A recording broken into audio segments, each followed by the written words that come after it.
नमस्कार। बहुत स्वागत है आप सभी दर्शकों का मेष राशि के लिए शनि नक्षत्र परिवर्तन के इस वीडियो में। कर्म फलदाता न्याय के देवता शनिदेव 17 मई 2026 को नक्षत्र परिवर्तन कर चुके हैं और अपने मित्र बुध के नक्षत्र रेवती नक्षत्र में गोचर कर रहे हैं।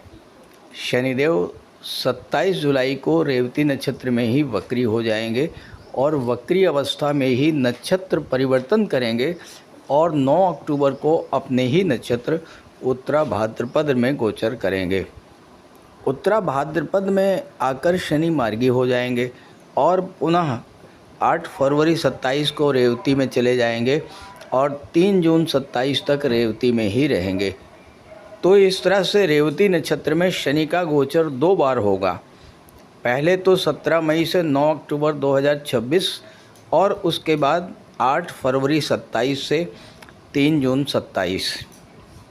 शनि का रेवती में गोचर और 2 जून से 18 अक्टूबर तक गुरु की दृष्टि शनि पर पड़ने से इस पूरे गोचर काल में शनि पर गुरु और बुध जैसे शुभ ग्रहों का प्रभाव तो रहेगा ही, रेवती जैसे शुभ नक्षत्र का प्रभाव भी शनि पर रहेगा, जिससे शनि के नकारात्मक फलों में कमी आएगी और शनि गोचर के शुभ फल आपको प्राप्त होंगे।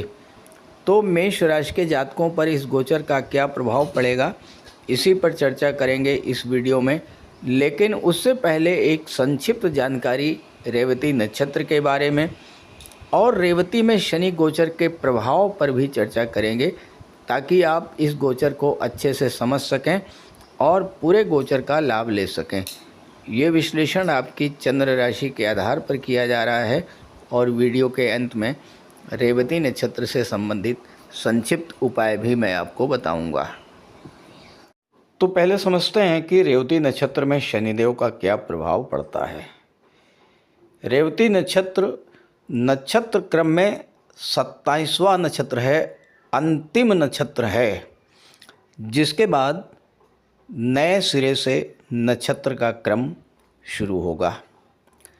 बुध के द्वारा शासित इस अंतिम नक्षत्र में शनि का प्रवेश एक बड़ा कार्मिक बदलाव लेकर आएगा, जो आध्यात्मिक विकास, नई शुरुआत और जीवन में गहरे परिवर्तन का सूचक है। वर्तमान में शनिदेव अपने ही नक्षत्र उत्तरा भाद्रपद में गोचर कर रहे हैं और 17 मई को रेवती नक्षत्र में गोचर करेंगे। अब यहाँ पर शनि मंगल का दुर्योग भी 11 मई को समाप्त हो चुका है।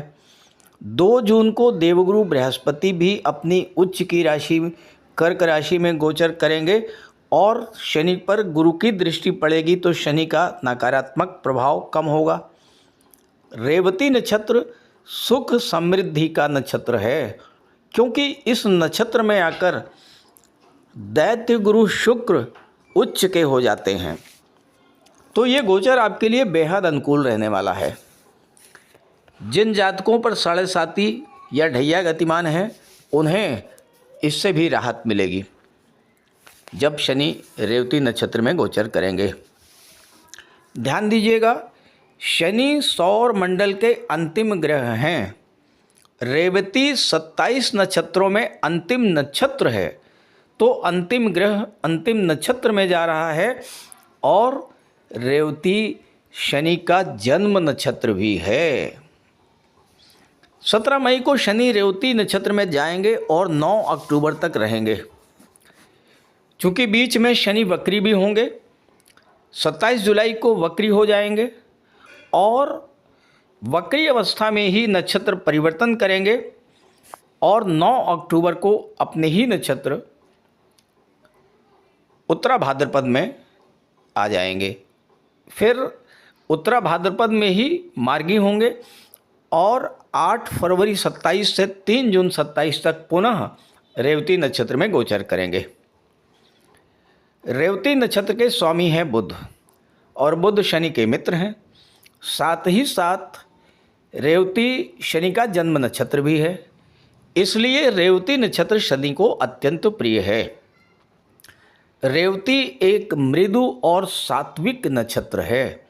रेवती का अर्थ ही होता है सुंदर, समझदार, धनी और ऐश्वर्यशाली। रेवती नक्षत्र भगवान विष्णु का प्रिय नक्षत्र है क्योंकि रेवती मधुर और सौम्य नक्षत्र है। रेवती नक्षत्र को मोक्ष प्रदायक माना गया है।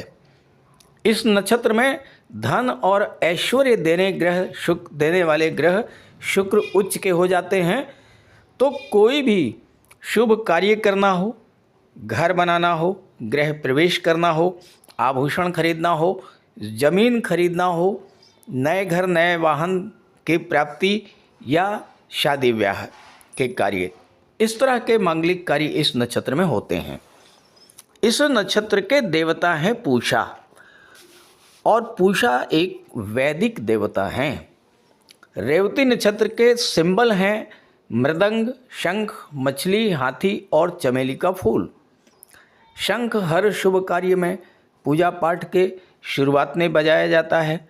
मछली शुभता का प्रतीक है, जल में रहती है। रेवती नक्षत्र मीन राशि में आ जाता है और मीन राशि जल तत्वीय राशि है। शनि भी मीन राशि में है और मीन का सिंबल भी मछली है। तो ये नक्षत्र विदेशी व्यापार, धार्मिक यात्राओं, export import, travel and tourism, इन क्षेत्रों से जुड़े हुए व्यक्तियों के लिए भी बेहद अनुकूल रहेगा। अगला सिंबल इसका हाथी है। हाथी यानी राजसत्ता। तो जो लोग गवर्नमेंट जॉब में हैं, गवर्नमेंट पॉलिसीज़ बनाते हैं, शासन प्रशासन में हैं, उनके लिए भी ये गोचर अति उत्तम होगा। बुध हैं बुद्धि के कारक और शनि है कर्म के कारक। तो जो लोग बुद्धि और वाणी से रिलेटेड क्षेत्रों में कार्य कर रहे हैं, वकालत है, कंसल्टेंसी है, शिक्षा है, व्यापार है, आईटी सेक्टर है, मैनेजमेंट का क्षेत्र या शेयर मार्केट, उनके लिए भी ये गोचर बेहद अनुकूल रहने वाला है। अब एक बात समझिएगा ध्यान से, हाथी झुंड में रहता है। तो वो जातक जिनका जन्म रेवती नक्षत्र में हुआ है वो परिवार के प्रति समर्पित होते हैं। खास करके अगर महिला हैं तो वो अपने घर, अपने परिवार के लिए विशेष समर्पित होती हैं। अब प्रश्न ये है कि शनि जब रेवती नक्षत्र से गुजरेगा तो क्या सब कुछ अच्छा ही होगा? देखिए, रेवती नक्षत्र गंडमूल नक्षत्र यानी कि ठहराव का नक्षत्र है। तो यहाँ पर हम रुकते हैं, अपने एक्शंस का रिव्यू करते हैं, तब आगे बढ़ते हैं। तो इससे चीज़ें स्लो हो जाती हैं। और वैसे भी शनि हर एक कार्य को स्लो कर देता है। तो होगा ये कि आप किसी कार्य की शुरुआत तो बड़े उत्साह के साथ करेंगे, लेकिन थोड़े समय के बाद कार्य के प्रति उदासीनता आ जाएगी। विघ्न, बाधा और दूसरी तरह की रुकावटों के जो दूसरे कारक ग्रह हैं वो हैं केतु, और केतु मघा नक्षत्र में गोचर कर रहे हैं। मघा नक्षत्र भी गंडमूल नक्षत्र है। तो कार्य में धीमापन आएगा, रुकावट आएगी, फ्रस्ट्रेशन भी बढ़ेगा और कभी कभी कार्य को बीच में छोड़ने का मन होगा। यहीं पर आपको सावधान हो जाना होगा। हालांकि ओवरऑल इसका इफेक्ट अत्यंत शुभ और लाभ देने वाला होगा। तो ये है मेष राशि के जातकों की कुंडली। शनिदेव का गोचर आपकी कुंडली के 12वें भाव में है और शनि का 12वें भाव में गोचर करना, लग्न से 12वें में जब शनि होते हैं तो 7.5 की शुरुआत होती है। तो आपके जीवन में 7.5 की शुरुआत हो चुकी है। अब 7.5 का जो समय है, ऐसा नहीं है कि सर्वथा कष्टकारक ही हो। बीच बीच में कुछ कालखंड ऐसे भी आते हैं जब 7.5 में शनि आपको बहुत कुछ प्रदान करते हैं, क्योंकि शनि न्यायाधीश हैं, न्याय करता हैं और आपके कर्मों के अनुसार ही आपको फल प्रदान करते हैं। और अगर आपने सही दिशा में और अच्छे एफर्ट्स किए हैं तो 7.5 के दौरान भी शनि आपको बहुत अच्छे रिजल्ट्स दे देते हैं। अब ये जो गोचर है 17 मई से 9 अक्टूबर तक ये रेवती नक्षत्र में गोचर करेंगे। इसमें भी कुछ कालखंड ऐसे होंगे जिसमें शनि आपके लिए बहुत अच्छा फल प्रदान करेंगे। और वो कालखंड कौन से होंगे ये समझिए। देखिए, रेवती नक्षत्र बुध का नक्षत्र है, शनि बुध के मित्र हैं, और जब जब बुध का शनि से संबंध बनेगा तब तब आपको कुछ बड़ा लाभ होगा। अब जैसे 15 मई से 29 मई तक बुध का गोचर धन भाव में होगा तो शनि की दृष्टि बुध पर पड़ेगी, तो यहाँ पर शनि के शुभ फल आपको प्राप्त होंगे। इसके बाद 22 जून से 7 जुलाई तक बुध आ जाएंगे कर्क राशि में चौथे भाव में, और यहाँ पर 2 जून को गुरु भी आ जाएंगे। तो एक तो गुरु की दृष्टि शनि पर पड़ेगी, दूसरे शनि और बुध एक दूसरे से त्रिकोण पर होंगे, तो यहाँ भी बुध अच्छा फल प्रदान करेंगे आपके लिए। साथ ही साथ 22 जून से 7 जुलाई तक चौथे भाव में रहेंगे, फिर वक्री अवस्था में राशि परिवर्तन करेंगे, तीसरे भाव में आ जाएंगे, पुनः 5 अगस्त को चौथे भाव में आएंगे। तो इस तरह से बुध 2 बार कर्क राशि में रहेंगे चौथे भाव में, तो यहाँ पर आपको लंबे समय तक शनि बुध गोचर के अच्छे फल प्राप्त होंगे। इसके बाद बुध आ जाएंगे छठे भाव में अपनी उच्च की राशि कन्या राशि में, और यहाँ पर शनि की दृष्टि बुध पर पड़ेगी 7 सितंबर से 26 सितंबर तक। तो किस तरह के फल प्राप्त होंगे आइए ये समझते हैं। अब 12वें भाव में शनि है तो सीधी सी बात है कि आपके फालतू के खर्चे तो बढ़े ही होंगे। छठे भाव और 12वें से शनि का संबंध बन रहा है, कर्ज की स्थिति बनी होगी। स्वास्थ्य संबंधी समस्याओं के कारण हो सकता है कि घर के कुछ सदस्यों को, किसी सदस्य को अस्पताल में भर्ती होना पड़े। हो सकता है कि कोई कोर्ट कचहरी या लीगल मैटर भी आपको फेस करना पड़ा हो। लेकिन जब शनि और बुध का संबंध धन भाव में बनेगा तो धन भाव में शनि बुध रेवती नक्षत्र और शुक्र की ऊर्जा का संचार होगा।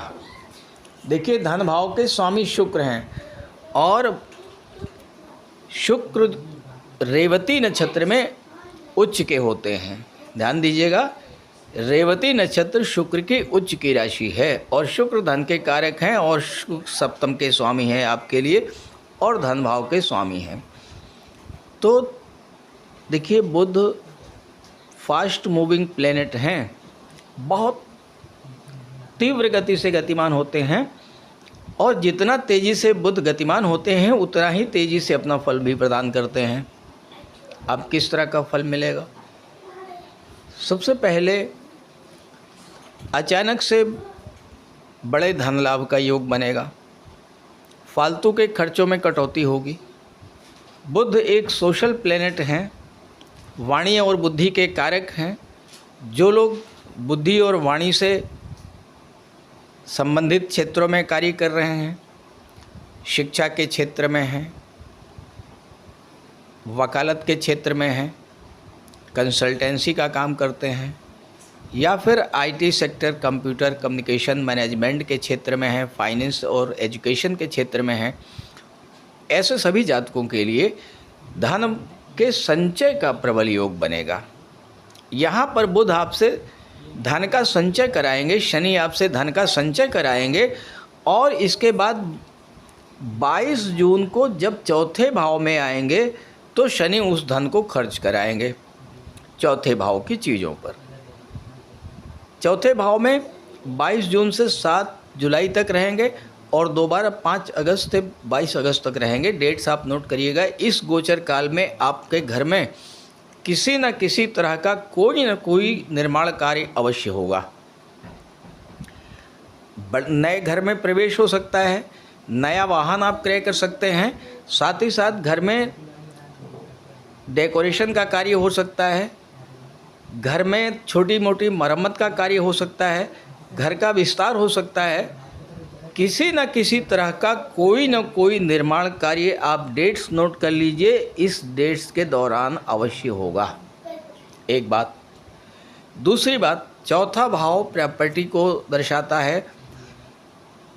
बुध गुरु की दृष्टि दशम भाव पर है। दशम के स्वामी हैं शनि। दशम भाव में शनि की राशि है और शनि है निर्माण के कारक।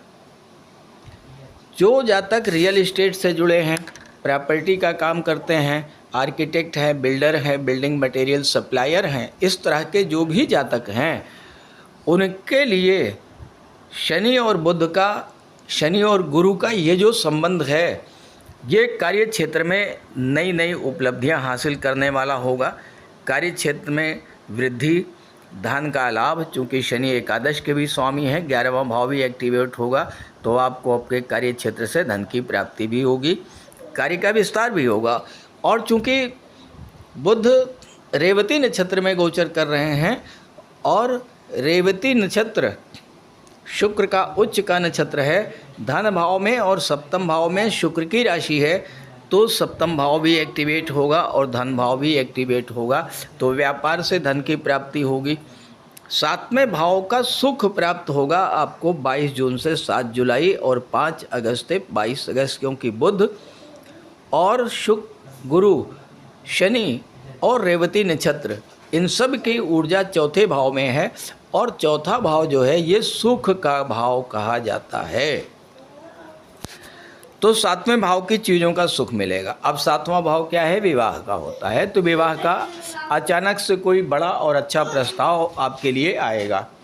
दूसरी बात, व्यापार में ग्रोथ देखने को मिलेगी और साथ ही साथ कोई अच्छा बिजनेस पार्टनर भी आपको मिल सकता है।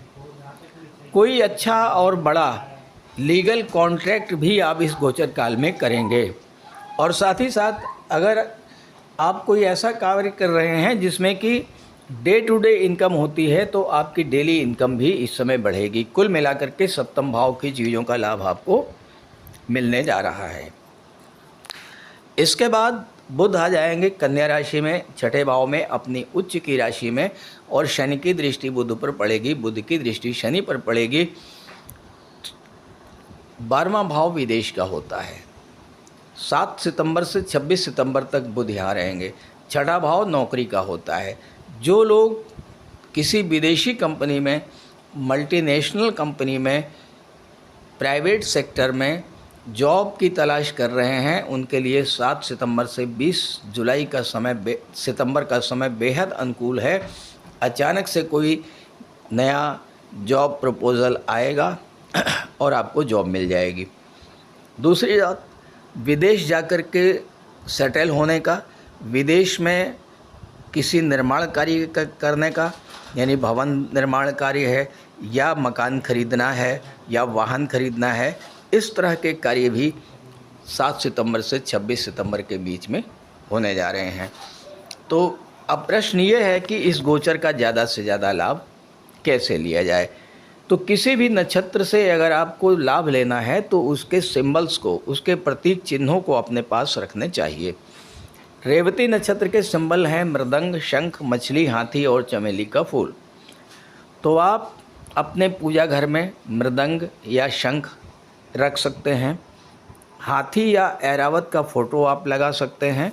जब भी पूजा करें तो शंख बजाएं, तो ये नक्षत्र एक्टिवेट होगा। और शिव जी के मंदिर में जाइए, गणेश जी की आराधना कीजिएगा। बुध के नक्षत्र में शनि का गोचर है और शनि लगातार मीन राशि में रहेंगे, लेकिन बुध तो लगातार राशि परिवर्तन कर रहेंगे। तो गोचर में जब जब शनि बुध का संबंध बने तो आप रेवती नक्षत्र के जो प्रतीक चिन्ह हैं उन्हें अपने घर में रखिए। साथ ही साथ गणेश जी की आराधना कीजिए, गणेश जी को दूर्वा अर्पित कीजिए। और सबसे बड़ी बात यह है कि गाय की सेवा कीजिए, गौ माता को भोजन दीजिए। और अगर ऐसा ना हो सके तो किसी गौशाला को कुछ डोनेशन कर दीजिए। पक्षियों के लिए दाना और जल की व्यवस्था करते रहिए। ये सब करिएगा तो रेवती नक्षत्र के सभी शुभ फल आपको प्राप्त होंगे। अब ये तो हुआ जनरल प्रेडिक्शन।